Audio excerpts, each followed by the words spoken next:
This 17 News at Noon podcast is brought to you by Clinica Sierra Vista. Welcome back to the 17 News at Noon podcast, where we share your news on your schedule. Good day, I'm Elena Rusk. We begin with a fire at a popular restaurant in central Bakersfield. The owner of Mossman's tells 17 News they're not sure what happened, as they closed about 8 p.m. last night and the last employees left about 8:30. But Rick Mossman said the Bakersfield Fire Department was there about 20 minutes later, responding to a fire in the kitchen's vent hood.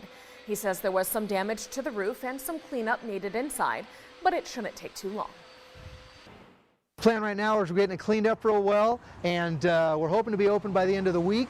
We'll see what happens, and we definitely want to keep on track to get our millionth order of fish and chips before the end of August. Now, continuing that spirit of positivity, the owner says this gives him a good chance to remodel a few things and get some new equipment. We've also reached out to Bakersfield Fire for an update on their investigation, but have not heard back as of news time. Now to your 17 follow-up file, we're learning more about the brutal murder of a woman in Oildale earlier this month. The Kern County coroner confirms 54-year-old Michelle Louise Taylor died from a stab wound to the neck. Taylor was found dead in her home on Arthur Avenue, just north of Olive Drive and Roberts Lane, the morning of July 7th. The sheriff's office confirms the two teens who were arrested in this case knew the victim, but a possible motive has not been released.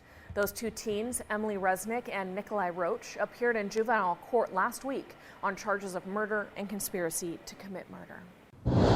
And a programming note for you, coming up this Thursday, the latest January 6th House Committee hearing will be carried on our station from 5 to 7, followed by a special edition of 17 News at 7, and then stay tuned for this, a 30-minute special on the 70th anniversary of one of Kern County's defining events, the 1952 Tehachapi earthquake.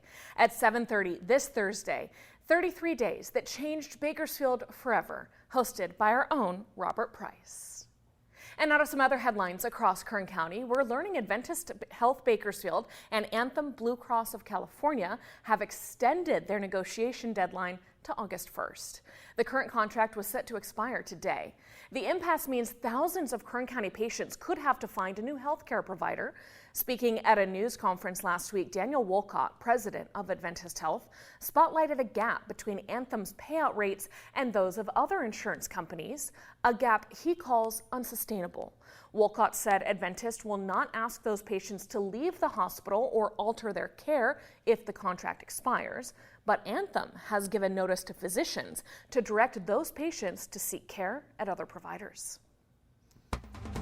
And now to your court watch. More than 25 years after her disappearance, the trial of Kristen Smart's presumed murder begins today. Kristen Smart disappeared during her freshman year at California Polytechnic State University in San Luis Obispo more than 25 years ago. She is presumed dead and her body remains missing. But the man accused of killing her is on trial today. Paul Flores, charged with murder, and his father, Ruben Flores, charged as an accomplice for allegedly helping his son bury Smart's body. Both have pleaded not guilty. San Luis Obispo prosecutors say Paul Flores killed Smart while trying to rape her in his dorm room in May 1996 when they were both freshmen. The trial was moved to Monterey County Superior Court in Salinas because of pretrial publicity in SLO. Hello, this is Tim Callahan with Clinica Sierra Vista, and we're excited to unveil the Community Health Center of the Future, our comprehensive care center. It's located right across the street from Memorial Hospital. We have every service under one roof, from family medicine, OBGYN care, dental services for adults and children, behavioral health, and much more. So find your way to better care at Clinica Sierra Vista this year at our comprehensive care center. Visit our website, clinicasierravista.org, for the latest on this project. We'll see you soon. And of course, as you know, 17 News, your local election headquarters, and a community organizer has announced her campaign for the Bakersfield City Council Ward 7 seat in this November's general election. Manpreet Kaur started the Bakersfield chapter of the Jakarta Movement, an organization working to empower and educate Kern's Punjabi Sikh community. The group was closely tied to the city's redistricting process this spring, drawing the Ward 7 map eventually adopted by the City Council, changing boundaries to unite the Sikh community in the area. Kaur held her announcement at a ceremony at Stone Creek Park in Southwest Bakersfield last night. Ward 7 is home. I grew up here. I was born and raised in Bakersfield, and I've always been involved in community work. And at the encouragement of community members, I decided to take the step to run for Ward 7.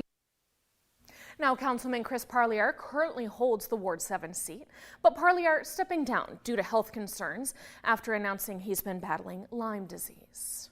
And those considering a run for a city council seat in Bakersfield still have until August 12th to officially declare the candidacy.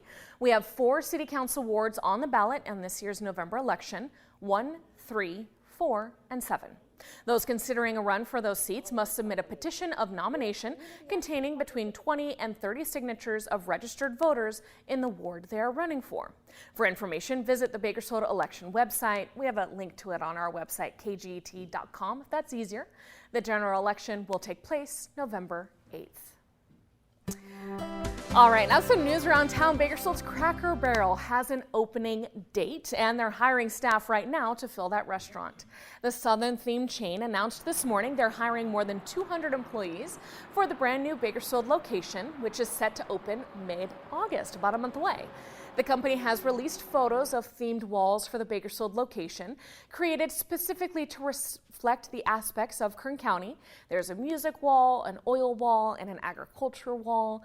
They are hiring for all positions on the restaurant and retail sides at the California Avenue location. Candidates are encouraged to apply online. Again, you can find that link on our website, kget.com.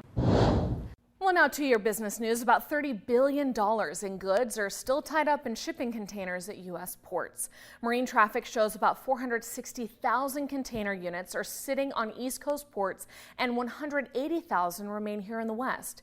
Experts say the high freight shipping rates are a major part of causing this latest supply chain problem. Those rates are being affected by the high costs on goods, and reports from the Los Angeles port shows the land capacity is currently at 90%. Now, here at home, a strip mall in Southwest Bakersfield has sold for more than $10 million.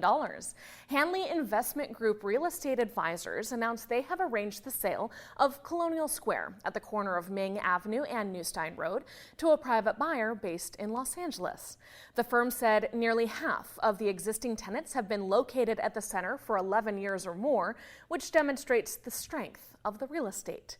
No word on whether there will be any changes coming to the center following this sale. All right, don't throw away your tickets from last week's drawing just yet. Mega Millions officials announcing there was a big winner here in Bakersfield for the July 15th drawing on Friday. The only ticket in the country to match 5 numbers, but not the mega number, was sold at an Albertsons on Mount Vernon Avenue. That ticket's prize value is nearly $1 million. The winner not yet been identified, so again, check those tickets from Friday, 8, 20, 26, 53, and 64. Of course, you didn't match that red Mega Millions number, but you still win. So sign the back of that ticket immediately if you have it and reach out to the California Lottery. The 17 News at Noon podcast is a production of KGET and Nexstar Media Group. For more on all of the headlines in today's show, head to kget.com.